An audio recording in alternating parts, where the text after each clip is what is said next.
You have Patrick Fandaro here, co-founder at Vetted Biz.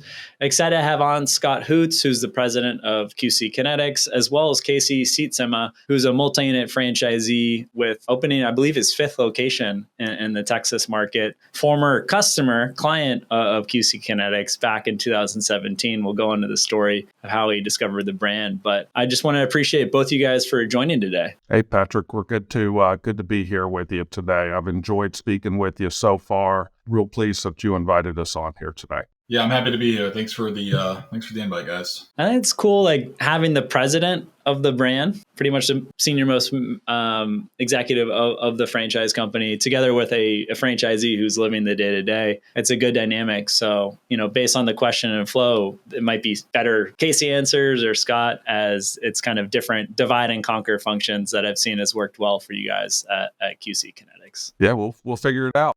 So Scott, you have a great track record in franchising, 20 plus years at one of my favorite brands, Domino's, which so many franchise systems have emulated to various degrees of success. What appealed to you about QC Kinetix and had you jump in full force, where you could have done a lot of different things in the franchise space or outside of the franchise space in business? Yeah, no, that's a great question. And it is a question that really kind of gets to the core of who I am as a franchise professional. I spent 25 years with Domino's Pizza, going from delivery driver in college to a regional vice president over 1,500 franchise stores. And I love the brand. And in 2006, I took a different direction with my career. Had a couple of stops that were really formative for me as a franchise executive and really taught me what the business of franchising is really all about. But it wasn't until I got into healthcare franchising in 2013 with a company called American Family Care. I was the vice president of franchising, and that's really, Patrick, what led me here today. It may sound a little weird, but that's where I learned about my passion for what I call mission-based franchising. So combining a franchise business, which I have a strong passion for that business model, but combining a franchise business with the opportunity to lead a brand that truly makes a difference in people's lives. Nothing against Domino's and all of the food franchises and all of the retail franchises, but in healthcare, and Casey can attest to this, there's nothing better than seeing somebody walk out with their life changed because we've been able to take their pain, we've been able to help them deal with their pain. We haven't taken it away, but we're able to help them deal with their pain, and they're able to do things that they were able to do before the pain of arthritis got in the way. So that whole mission-based franchising has really been my career direction. In 2013, the franchise here at QC Kinetix was launching in 2020. I had the opportunity to get connected with the founders. Loved what I heard about the brand and made the jump over here at QC Kinetix to lead the franchise business in 2020. It seems very methodical. Like Domino's, like the end consumer gets marginally more fulfillment. Like they're at a party, Domino's comes in the door, they're a little happier. AFC, they get their stitches, 5 stitches, and then they get out the door, but their life's not really dramatically changed. And then QC Kinetix, someone can actually walk properly again and have a normal life. Well, and you're right. But I will tell you, going back to I'll tell you the kind of the catalyst for this whole mission-based franchising for me was when we were celebrating the 40th anniversary of American Family Care, and one of the very first patients that ever experienced care was part of that anniversary celebration. She credited the company for her being alive on that day. She said that she wouldn't be alive if it hadn't have been for the care that she received at AFC. And I was like, man, that's so, I've been told, hey, the pizza was great. The experience at my Ripley, visiting my Ripley's facility was great. But there's nothing that compares with hearing somebody say, I'm alive today because of the care that I received. Or, as Casey can attest to, I can play with my grandchildren now, and when I couldn't do that 6 months ago because of the pain in my back.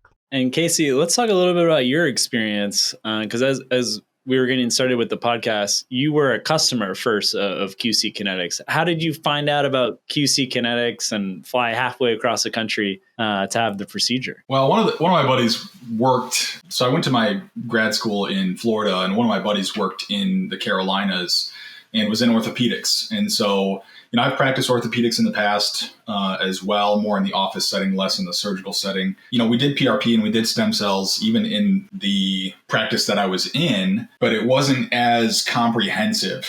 It was basically like, hey, we'll charge you, $4,000 to do one injection, and then that's it, right? Whereas with QC Kinetix, there's a lot more comprehensive plan, right? You're getting a series of 5 injections over the course of 5 months or so. And so I felt like that was prepared the joint a lot better from my standpoint. So I had my knees treated in 2017. Was having a hard time lifting weights, couldn't do heavy deadlifts, heavy squats, was having a hard time. My son was born in 2016.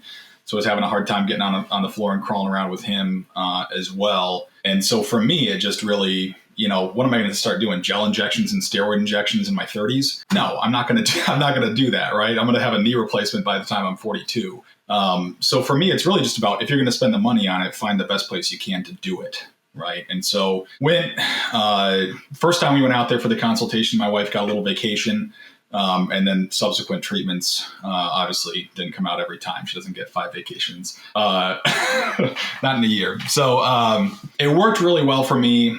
I liked the model. I talked them into opening Austin in 2018. So that was the 3rd clinic open nationally. So at that time, there was no concept of. So you were like you were a licensee at that point? This is pre-franchising. Right. So I just worked for them corporately. I was just okay. At that point, I was just an employee. So we opened up Austin, and it was just like, start seeing great numbers and helping people. And I think the biggest thing for me was just like, okay, if I don't think this is going to work for somebody, tell them that. And sometimes we still have people that say, okay, it's a coin flip, I'll still take that chance. Exactly. Yeah.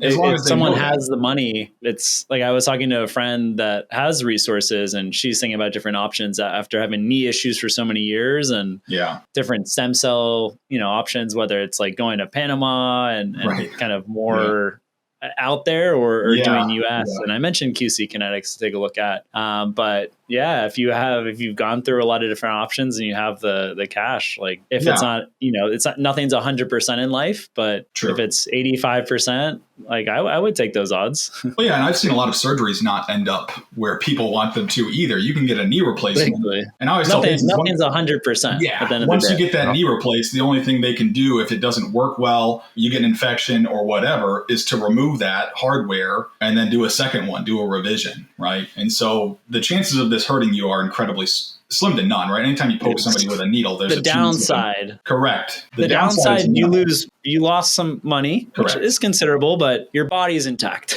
Correct. Where downside of surgery is we hit a nerve we shouldn't, and we mess up all those other things. Yeah. And that's what I tell them is, listen, if this doesn't work for you, you can always have surgery. If you have surgery first and get that replacement, we can't help you at that point. And people relate to that. And I also tell them, listen, if you can't afford this, you shouldn't do this. It's that simple, right? If you can, this is a good save up, go back to the salt mine, save up a little fun, work extra hours, and then come back when you're ready. That's right. Tell me just a little bit about stem cells, because it is cutting edge. There are different corporate interests. There's people that, knock it down. There are options outside the U.S. that aren't eligible in the U.S. I don't know that much about the space, and you guys know significantly more than us, and our viewers probably know less than me. So if you could give just a high level, what is this all about at the end of the day? Hey, Casey, if you don't mind letting me set you up, because you're the medical expert where I am not. But one thing, Patrick, I would tell you that when we talk about our treatments, we don't refer to that part of the treatment plan as a stem cell treatment. We refer to it as a treatment with bone marrow aspirate concentrate. And Casey can talk a little bit about the indications for that kind of thing. It's actually a pretty important point of differentiation for us, because we don't want to get confused with somebody who's using stem cells and poking them in your eye for some sort of eye relief or something like that. We don't want to be confused with anybody like that. But Casey, from a medical standpoint, you could comment more about how BMAC benefits people as part of our treatment plan. Yeah, so ultimately you're talking about MSCs or mesenchymal cells. So mesenchymal or mesenchymal, I've heard people say mesenchymal. I prefer mesenchymal, but mesenchymal cells are your differentiating cells essentially. So patients refer to them as stem cells.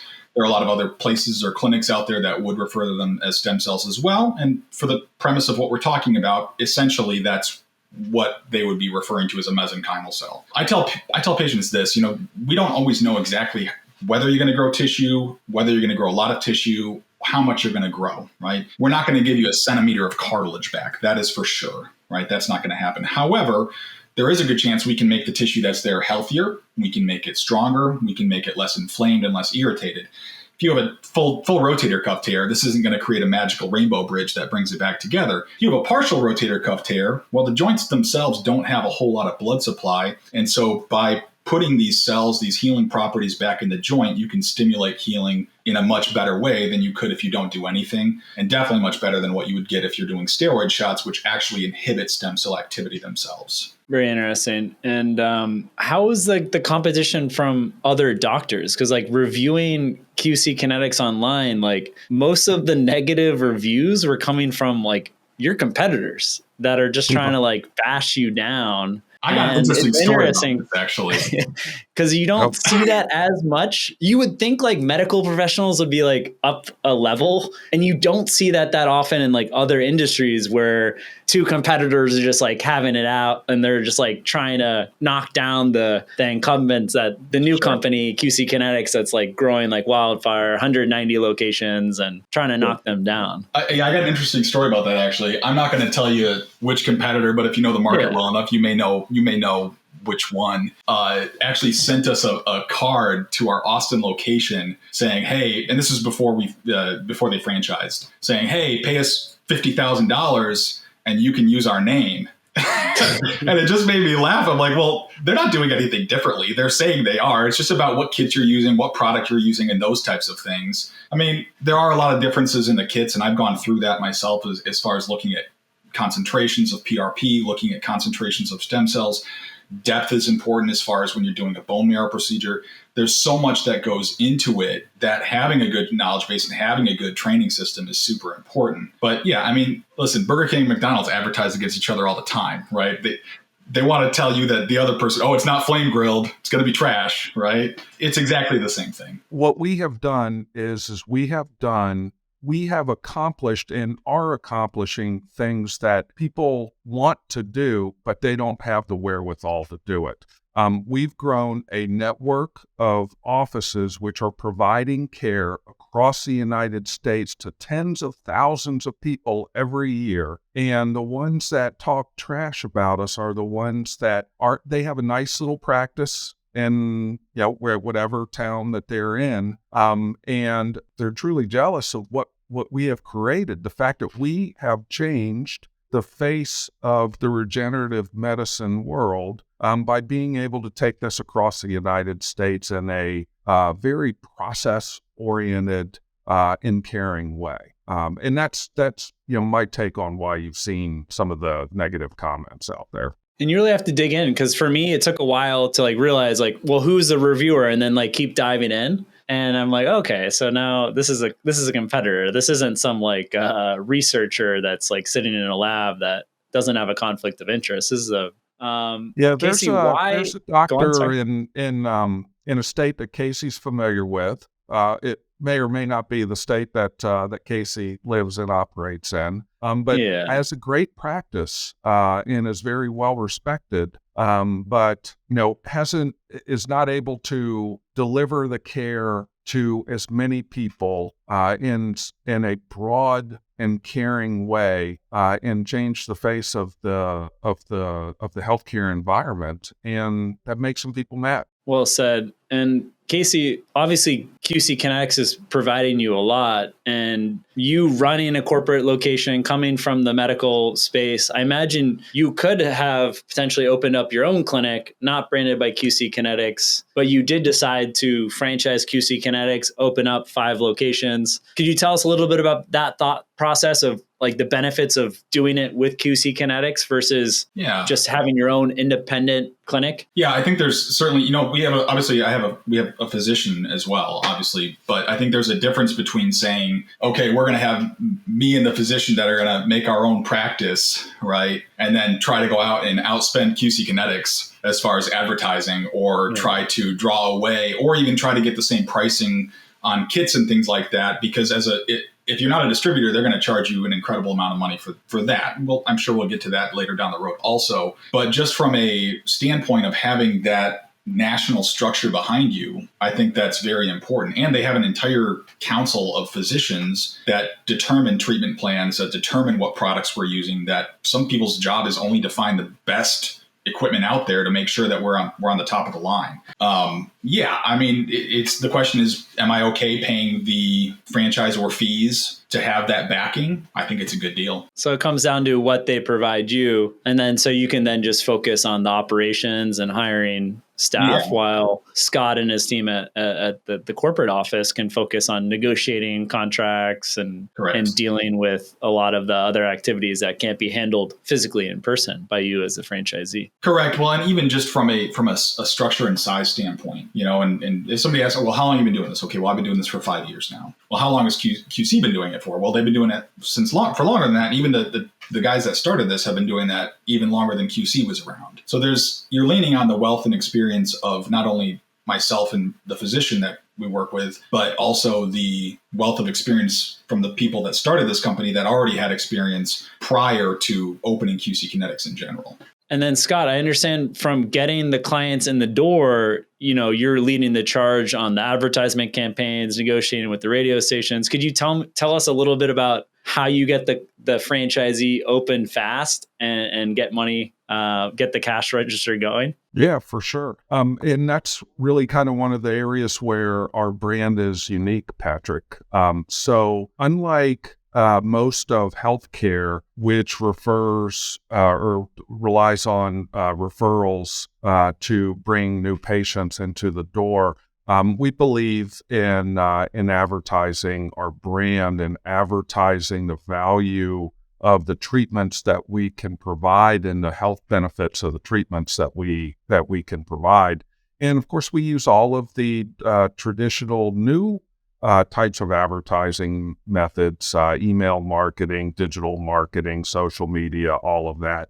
But our real bread and butter is in the radio advertising that we do. In every single market where we operate, we advertise on many of the top radio stations using both scripted ads.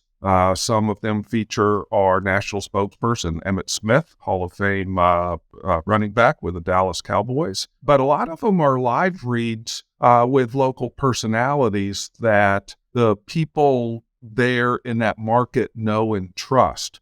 I don't know the local personalities in San Antonio like Casey does, but there's bound to be a local personality or two there in San Antonio that talk about QC Kinetix on the radio that people in San Antonio know and trust. And they know that if that person is talking about QC Kinetix, then QC Kinetix is a reliable way, and they stand behind what they're saying. So that's what makes us unique. We get out there in front of people's faces and into their ear holes with our radio advertising. And it's a formula that works really well for us. And what products or services are, I guess, Casey or Scott, you most excited about that you're currently offering or that you maybe have on the horizon? Casey, what you want to talk about your specific local market there? Because you've embraced everything that you can embrace that you feel like you can do well, I think. Sure. So we've gotten into hair restoration as well. That's starting out a little bit slow, but it has excellent success rates overall. Similar concept. We're using, platelets and growth factors that go into the scalp that help to restore hair, follicle growth. We're starting to get into low T as well, just for men, which is another kind of stream. One of the guys, we just had somebody start for the first time in San Antonio for low T. So that's something, I mean, joints are always going to be our bread and butter. And I think corporate's made that pretty clear. I probably would say no to everything else if we tried to get away from that. Joints are always going to be the bread and butter, and we have great success with joints. Knees are probably the number one thing that we treat, and I love seeing knees. I love treating knees. I love seeing knees. Honestly, probably the most physicians that I've treated have all been knees, and I can't think of a single one that hasn't done well. And that's people varying from age 40 to 75, right? Or even a couple of years older than that. So joints are always going to be the bread and butter. And I think each joint does a little bit different as well, too. And we try to explain that as well sometimes. Knees tend to do better than pretty much any other joint. I don't know why that is. But shoulders tend to do really well. Thumbs do really well. Hips probably slightly lower. Back's probably slightly lower depending on what we're treating. But they're just a more complex joint. As far as new things, though, I think Scott can probably talk about anything new coming down the road. Or maybe he can't. I don't know the answer to that. Yeah. Well, and there are some exciting things too. Casey just talked about a lot of them. We're about 75% implemented across the system now with hair restoration, and it has started out slowly, but methodically, with extremely high success rates, as Casey mentioned earlier before. So that's the most exciting thing on the current plate. Casey's part of some of us call it a beta test of low T. Some of us, like me, call it a soft rollout. We know what the product and the service is going to be like, so we might as well start getting it out there. But it's a little different than musculoskeletal issue. It requires some lab work.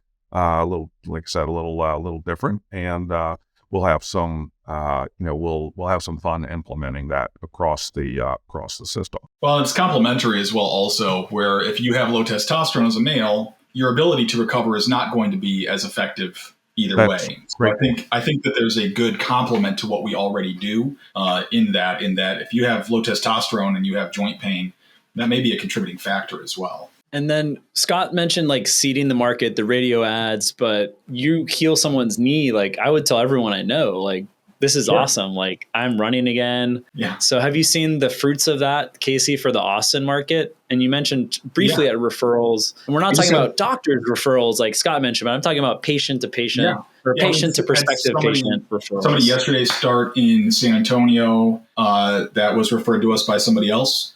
We also get patients that come back for different areas. So I want to say it's next Saturday, I have somebody coming into the office that I'm going to see in Austin. I think we treated him 3 or 4 years ago for his back. He did really well with his back, and he's going to come in. He wants to talk about something else. I don't know what else it is yet at this point, but wants to talk about a different treatment area. So we get that as well.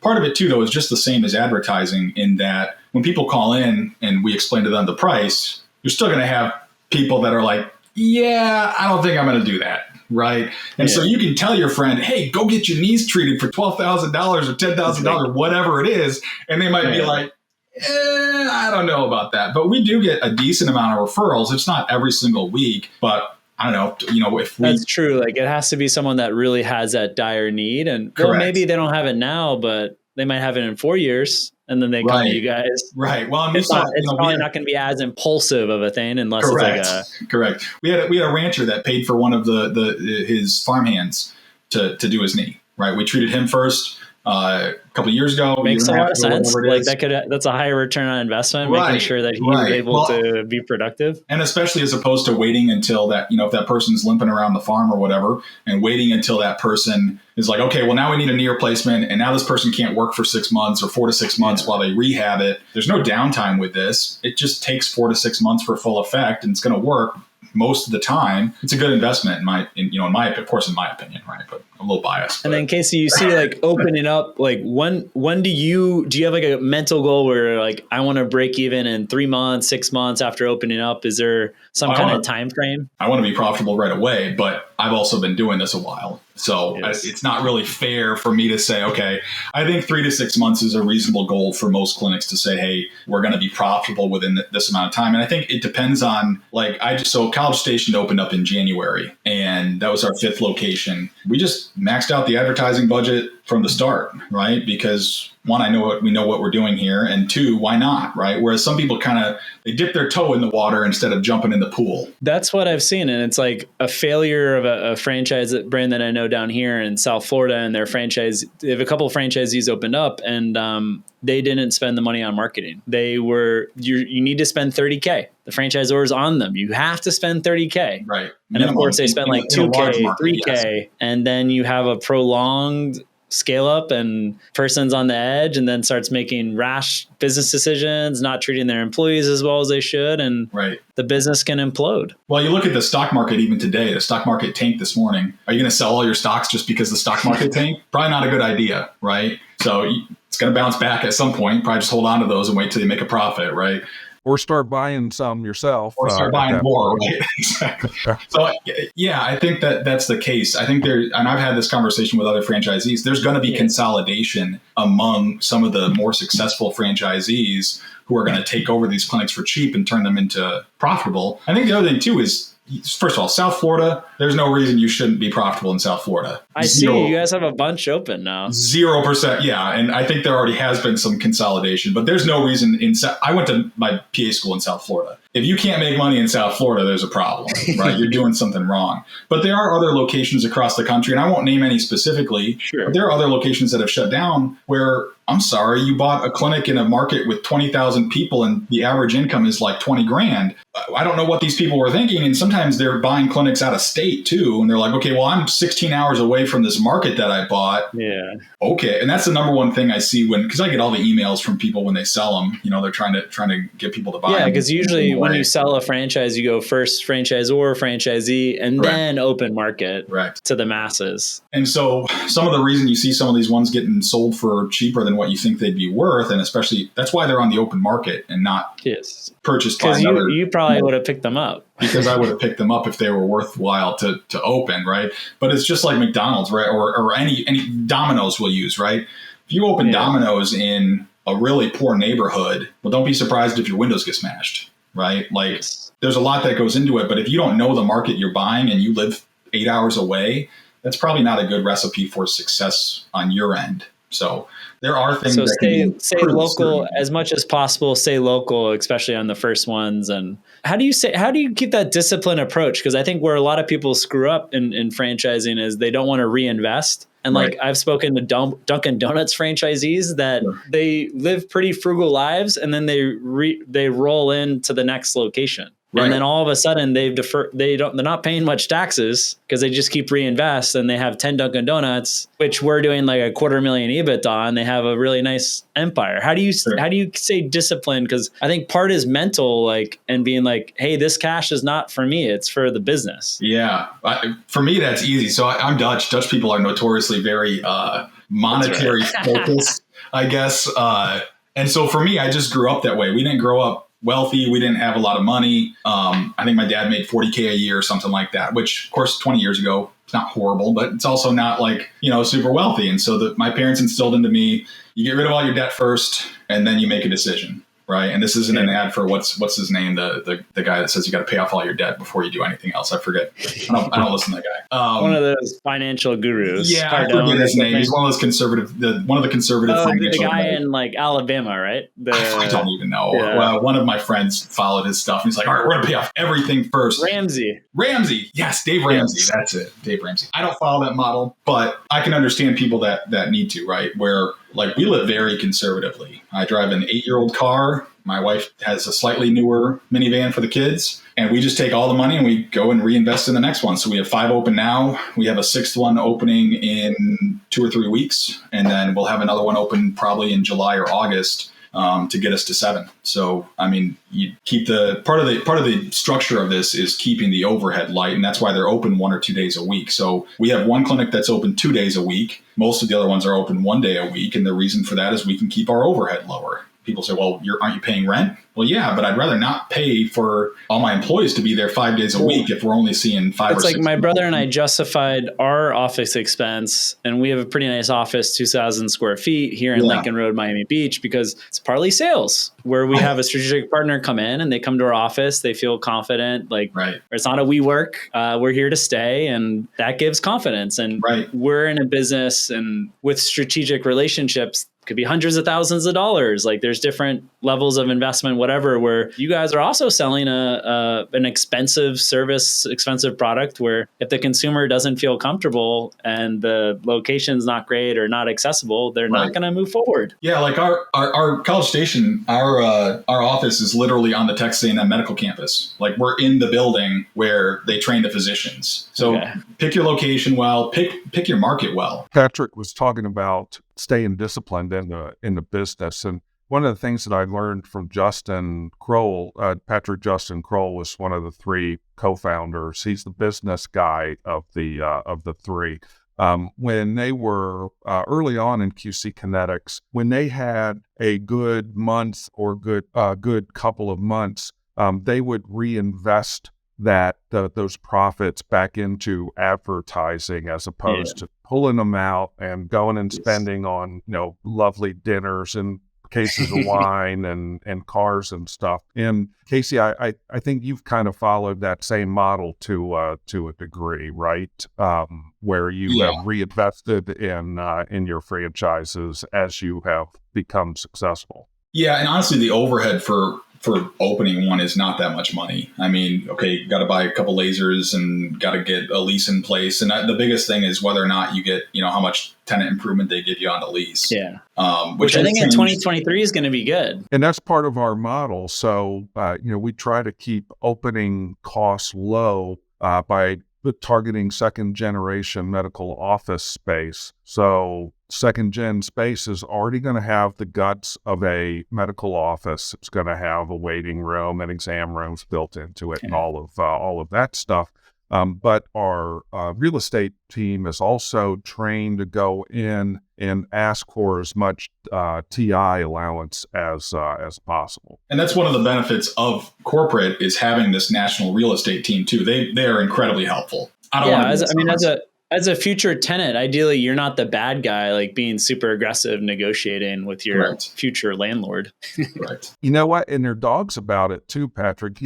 I may have told you, in that first year, 2021, we signed 100 leases across the United States. That is yeoman's work right there when it comes to finding real estate across a franchise system, negotiating leases and getting them signed. It was really incredible. Yeah, I can't imagine how much knowledge you guys have compiled, like further bringing up the value stack of why you would want a franchise versus like going an independent route.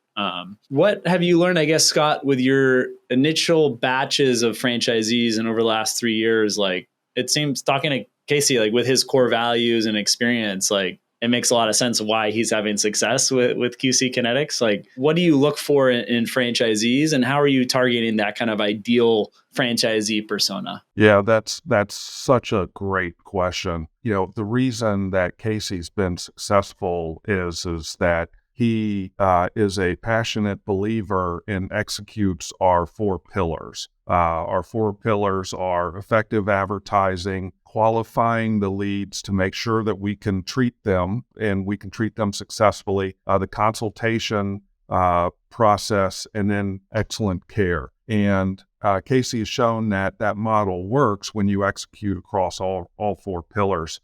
So the biggest learning for me, being here for, from day one, from our franchise launch, was how we can choose the right franchise candidates who are going to be able to execute on our 4 pillars, choosing the right people that have that within them, but also ensuring that we have the processes and support to be able to train them how to do it and to coach them how to do it.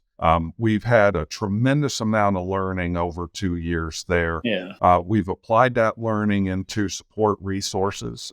Every franchise owner, Casey included, has a business coach. You're in the franchising business for a long time. That's a key component of the franchisor support, right? Is having that coach or manager or business consultant, whatever they call it. But not only that, they have a sales coach who works one-on-one with their consultation coordinator, and they have a medical provider coach as well. So it's like a three-headed monster that supports each and every one of our franchisees. We didn't have that idea right out of the block. We learned as we went that was needed to help our franchisees be successful. Yeah, no, I think it's really important, like having those, those pillars, the kind of the discipline approach. And what you're saying in advertising, like, I think it's true for so many different businesses, especially if you're kind of a relatively new product. Whether it is in the medical space or it could be in the consumer space, like a self-serve tap room, like you got to educate the consumer and you got to spend a lot of money to let people know what your product and service are, where it's different. If you're opening up a McDonald's, you'll pretty much have that captive demand in a specific location. Yeah, for us, that was one of the reasons. Number one, why advertising was so important, because we were launching a new brand and a new concept that people didn't really know about. So we had to advertise it pretty heavily to get it into people's brains. But that was also one of the reasons why we chose to do a partnership with Emmett Smith so early on, was to lend some credibility to our brand name with someone who, whether you're a male or a female sports fan or not, you know who he is. Him, and a lot of people look up to him. Oh, absolutely, and that was a huge decision for us early on that paid off a lot of benefits for us. Well, I really appreciate both of your time. I just wanted to reserve a little bit, if either of you have any concluding thoughts for prospective franchisees or even franchisees that maybe have a multi-brand, multi-unit portfolio and might be interested in QC Kinetix. I would just say, if this is something you want to do, I found that mid-market sizes are really good. It has a good mix of people. You're not going to run out of people. That's my personal opinion. Most of my markets are in that small to mid to large to mid size. Follow the instructions. If you don't follow the instructions, you can't blame anybody but yourself if you fail. So live close to your clinics so you can help to manage what's going on locally. It's really difficult to manage anything. I'm moving to Austin from Houston because even Houston's too far away for me to be from my core territories. And so I think those are the big things, is do it. If you're going to do this, do what you were told to do on how to do this and just follow the instructions and don't live super far away. If you've already been doing this for a long time and you want to buy something or purchase something that's farther away from you that has a good team in place, totally reasonable, totally different story. But if you're first starting out, you probably want it to be closer to where you live, is my opinion personally. Thanks for that, Casey. Yeah. How many times have you heard that from a franchisee on your podcast, Patrick? If you're going to do it, follow the model and follow the instructions of the franchisor. I think that's pretty much 100% by every successful franchisee. I don't even have anything to add. I mean, Casey just hit it on the head. Yeah, if you're going to do a franchise, you're doing it for a reason. There's right. Compounded knowledge from the franchisees, franchisor, and if you're smart enough to do it yourself and you want to execute your own plan, then do it yourself. We probably don't need a franchise then, do you? Exactly, yeah. So you just do your own independent thing. Right. One thing that I've seen so many franchisees talk about the benefits of a franchise system isn't the franchisor, but other franchisees and the knowledge and information sharing between franchisees. The franchisee network is such an important part of it, Patrick. I mean, I hope that we bring a level of expertise, the three founders, myself, It's our executive team. Between the four of us, we have 100 years of experience in franchising. I hope we bring that to the table, but that pales in comparison to the experience that our entire network of franchisees bring to each other. Our COO, Alex Zai, has embarked on some road trips here in the last month, where he's traveling to different markets and gathering franchisees in kind of mini town halls.